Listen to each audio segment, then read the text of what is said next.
Yes, beta, good morning. Topic that the shortest distance between two lines. अब line कैसी है बेटा? Skew lines. दो तरह के क्वेश्चंस होते हैं, एक स्क्यू की और एक पैरेलल की। मैं स्क्यू लाइन्स कैसे होती है थोड़ा सा आपको समझा दूं मैं, कि अगर ये कोई प्लेन है मेरे पास, फॉर एग्जांपल ये 3 डायमेंशनिक प्लेन में रख रहा हूँ, यहाँ पर आप देखना बेटा ये वाला, ठीक है। और यहाँ पर मैं 2 लाइन ऐसे ले रहा हूँ, मान लो फॉर एग्जांपल एक ये लाइन है और एक और कोई लाइन है। स्क्यू लाइन ऐसी होगी कि दे नाइदर इंटरसेक्ट और नॉर पैरेलल। ये तो ना तो इंटरसेक्ट करिए नहीं, क्योंकि ये यूँ जा रही है प्लेन में और ये वाली प्लेन में यूँ जा रही है, ठीक है। तो ये कभी इंटरसेक्ट नहीं करेगी, नाइदर इंटरसेक्ट नॉर, ना ये पैरेलल है और ना ये इंटरसेक्ट कर रही है। तो इस तरह की लाइन जो होती है वो क्या कहलाएगी? स्क्यू लाइन्स कहलाएगी। मुझे इनकी शॉर्टेस्ट डिस्टेंस फाइंड आउट करनी इन दोनों के बीच की। तो कैसे देखना ज़रा बेटा, कि फॉर एग्ज़ाम्पल थोड़ा सा और इसको मैं थोड़ा सा आपको समझाने की बात करूं अगर मैं, तो ये जैसे लाइन है मेरे पास, मैं एक एक बता के और एक एक बात करता हूं, ठीक है। 1 बाय 1 इस क्वेश्चन को समझाने की कोशिश करता हूं मैं आपको, कि मैं कह रहा हूं मेरे पास 2 लाइन है। फॉर एग्ज़ाम्पल मेरे पास एक लाइन ये है और दूसरी लाइन ये 2 लाइन है मेरे पास, ये वाली लाइन, ठीक है। लाइन का इक्वेशन हमको मालूम है, वेक्टर फॉर्म में अगर मैं बात करूँ तो vector r is equal to a1 plus lambda b1, ये मेरे पास लाइन का इक्वेशन है। ये b1 इस लाइन का डायरेक्शन है, यानी कि ये लाइन किसी और लाइन के पैरेलल लाइन, ये जो b है उस लाइन मान लो इसके पैरेलल है, तो इसका ये डायरेक्शन हो गया, ठीक है। दूसरी लाइन में ये वाली बात कर रहा हूँ यहाँ पर जैसे, तो vector r is equal to a2 plus lambda b2, ये वाली दूसरी लाइन हो गई मेरे पास। a और ये a1 और a2 तो क्या है, उस लाइन पे कोई पॉइंट है। फॉर एग्जांपल मान लो ये लाइन है और इसके ऊपर एक कोई पॉइंट है मेरे पास, ये वाला कोई भी a1 पॉइंट है, ठीक है। और एक लाइन और है मेरे पास, ये वाली एक लाइन और है मेरे पास, उसके ऊपर एक और कोई पॉइंट है मेरे पास, मान लो ये वाला ये a2 मेरे पास एक और पॉइंट है।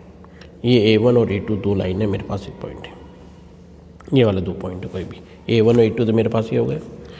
मुझे इन दोनों के बीच का शॉर्टेस्ट डिस्टेंस चाहिए। शॉर्टेस्ट डिस्टेंस कौन सा होगा ये बात समझने की है, क्योंकि लाइन यूँ तो दिखने में तो यहाँ से कोई परपेंडिकुलर लाना चाहिए, तो एक्चुअली लाइन प्लेन के अंदर तो वो यूँ है, एक्चुअली लाइन यूँ है कोई भी ऐसे। और इनका शॉर्टेस्ट डिस्टेंस का मतलब है कि इन दोनों के बीच में एक लाइन ऐसी हो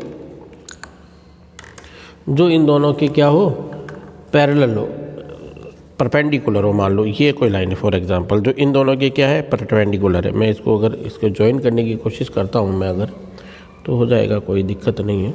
फॉर एग्जांपल देखना बेटा, ये वाली यहाँ से देखना आप, यूँ मान लो कि ये लाइन है एक, या इसको ऐसे कर लो, ये लाइन का तो पॉइंट था कोई भी, और यहाँ से एक परपेंडिकुलर डिस्टेंस की मैं बात कर रहा हूँ, ये परपेंडिकुलर डिस्टेंस है और ये दूसरी वाली लाइन है मेरी कोई भी।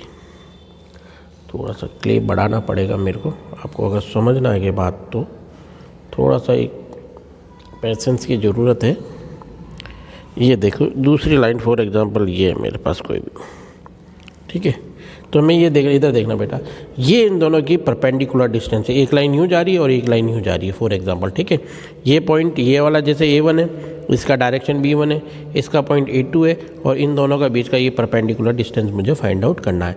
तो शॉर्टेस्ट डिस्टेंस हमेशा क्या होता है, परपेंडिकुलर डिस्टेंस होता है, ये बात हमको समझनी है।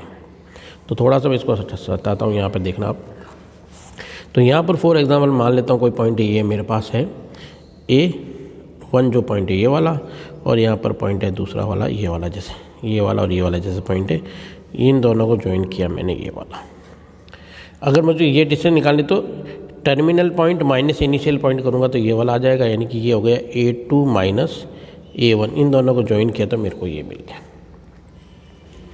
मैं यहाँ पर इसका अब बात समझना बेटा, इम्पोर्टेंट बात क्या है कि इन दोनों लाइन के, ऐसी लाइन जो इसके भी, इस लाइन के भी परपेंडिकुलर हो और इसके भी परपेंडिकुलर हो, यानी कि ये वाली लाइन जो इन दोनों की क्या है, परपेंडिकुलर है। तो कैसे फाइंड आउट करते हैं किसी 2 लाइन के परपेंडिकुलर कोई लाइन, तो उसके लिए हमारे पास ये वाला रूल है हमारे पास, राइट हैंड रूल्स हम कहते हैं, या क्रॉस प्रोडक्ट की बात करता हूँ कि ए का बी से क्रॉस करूँगा, इधर देखना बेटा, ए का बी से क्रॉस किया तो ये वाली जो साइड आ रही है ऊपर वाली, ये इसका रिजल्टेंट है, यानी कि ये वाली जो है वो इसके इन दोनों की क्या परपेंडिकुलर, ऐसे करते हैं अपन, ए क्रॉस बी, तो ये थंब जो है वो परपेंडिकुलर हो गया मेरे पास, इसका इससे किया मैंने, तो ये वाली जो साइड आ रही है मेरे पास, ठीक है, ये इन दोनों की क्या होगी, परपेंडिकुलर। इसका मतलब है मुझे इन दोनों का, इसके डायरेक्शन का और इसके डायरेक्शन का क्या करना पड़ेगा, क्रॉस प्रोडक्ट करना पड़ेगा। तो ये तो देखें बेटा, मैं मान लो कि क्रॉस प्रोडक्ट करता हूँ मैं, तो मुझे ये इन दोनों के क्या मिला, परपेंडिकुलर मिल गया। तो ये वाला क्या हो गया, B1 क्रॉस B2 हो गया मेरे पास, ये परपेंडिकुलर हो गया मेरे पास, ठीक है। इसका कुछ नाम रख देता हूँ मैं, P और Q, ये मैंने PQ रख दिया। ये इस लाइन के भी परपेंडिकुलर है, ठीक है, इस लाइन के दिख रहा नहीं है लेकिन परपेंडिकुलर है, और ये भी परपेंडिकुलर है इसके, ठीक है, क्योंकि इसका इन दोनों का क्रॉस प्रोडक्ट क्या जो रिजल्टेंट आएगा वो क्या आएगा, परपेंडिकुलर आएगा। जैसे मैंने आपको बताया कि ये लाइन है, कोई भी लाइन है, इन दोनों का क्रॉस प्रोडक्ट करूँगा तो रिजल्टेंट हमेशा क्या आएगा मेरे पास, परपेंडिकुलर आ जाएगा। तो ये परपेंडिकुलर आ गया मेरे पास। एक तो बात ये समझनी है। अब बात समझनी है कि मुझे तो शॉर्टेस्ट डिस्टेंस चाहिए, पॉइंट जैसे ये वाला पॉइंट है यहाँ पर और ये वाला पॉइंट है यहाँ पर, इसको यूँ डिस्टेंस निकालूंगा, ये शॉर्टेस्ट डिस्टेंस नहीं है मेरे को, तो ये वाली डिस्टेंस चाहिए, ये शॉर्टेस्ट डिस्टेंस नहीं है, लेकिन मेरे पास गिवन तो ये वाली है, ये पॉइंट ये है, तो इससे डिस्टेंस फाइंड आउट कर सकता हूँ। तो इसकी हेल्प से मैं शॉर्टेस्ट डिस्टेंस कैसे फाइंड आउट करूँगा, ये चाहिए डिस्टेंस, तो मैं इसके ऊपर क्या लूँगा, प्रोजेक्शन लूँगा, तो ये मेरे को इसके हेल्प मिल जाएगी, बस ये समझना। तो इस पॉइंट को मैं ले लेता हूँ ए और ये बी, इसका इसके ऊपर प्रोजेक्शन क्या होता है बेटा, प्रोजेक्शन एक तरह से क्या होती है, इमेज होती है।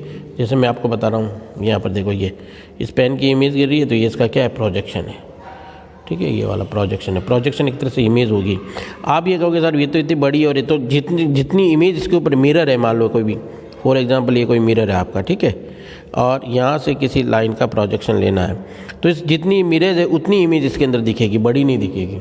तो हमको ये चाहिए, तो यहाँ प्रोजेक्शन लूँगा लेकिन मुझे मिलेगी परपेंडिकुलर ही। तो ये बात इंपॉर्टेंट समझने की। तो मैं क्या करूँगा, प्रोजेक्शन ऑफ, समझना बेटा अच्छी तरह से, एक तो मुझे ये चीज़ चाहिए, projection of AB on PQ पर मैं प्रोजेक्शन ले लूँगा इसके ऊपर, तो मेरे को ये वाली परपेंडिकुलर डिस्टेंस मिल जाएगी जो मुझे चाहिए। ये इंपॉर्टेंट बात है, सबसे इंपॉर्टेंट। प्रोजेक्शन आपने वेक्टर में सीखा होगा, प्रोजेक्शन कैसे लेते हैं, AB का इसके ऊपर, तो ये आपके इन दोनों का डॉट प्रोडक्ट होगा, AB डॉट PQ, और इसका PQ का मैग्नीट्यूड नीचे, ये प्रोजेक्शन का फॉर्मूला फाइंड आउट करने का। तो इधर देखें आप बेटा, बस इतनी। तो मुझे ये शॉर्टेस्ट डिस्टेंस चाहिए PQ, तो ये PQ जो शॉर्टेस्ट डिस्टेंस आएगा मेरे पास, वो कैसे आएगा, बस इतनी समझने की बात है आपको। तो इधर देखो, डिस्टेंस, शॉर्टेस्ट डिस्टेंस को D कह दिया मैंने, ये शॉर्टेस्ट डिस्टेंस आ गया मेरे पास D। तो क्या आएगा देखो, A और B, यहाँ से यहाँ तक ये वाला AB, इसका डिस्टेंस कितना है, A2 माइनस A1, तो A2 माइनस का A1, ठीक है, डॉट। अब मेरे को इसके ऊपर इसका लिया क्या, प्रोजेक्शन लिया इसके ऊपर ये वाला PQ, तो ये वाला PQ क्या है मेरे पास, परपेंडिकुलर है ना, B1 क्रॉस B2, ये समझना आपको। तो ये B1 क्रॉस B2, ठीक है, और इसका ही नीचे क्या आएगा, मैग्नीट्यूड आ जाएगा, B1, दिख रहा नहीं है बेटा, इधर से देख लेना, तो इधर मैग्नीट्यूड आएगा B1 क्रॉस B2 का मैग्नीट्यूड, ये पूरा, क्योंकि डिस्टेंस हमेशा पॉजिटिव होती है इसलिए मेरे को इस तरह से करना पड़ेगा। तो this is the formula for the shortest distance between two skew lines. अब ये बात स्क्यू लाइन का फॉर्मूला अपने पास पूरा। फिर अब इसके नेक्स्ट हम पढ़ेंगे इसका पैरेलल लाइन का क्या करेंगे, ठीक है, ओके बेटा।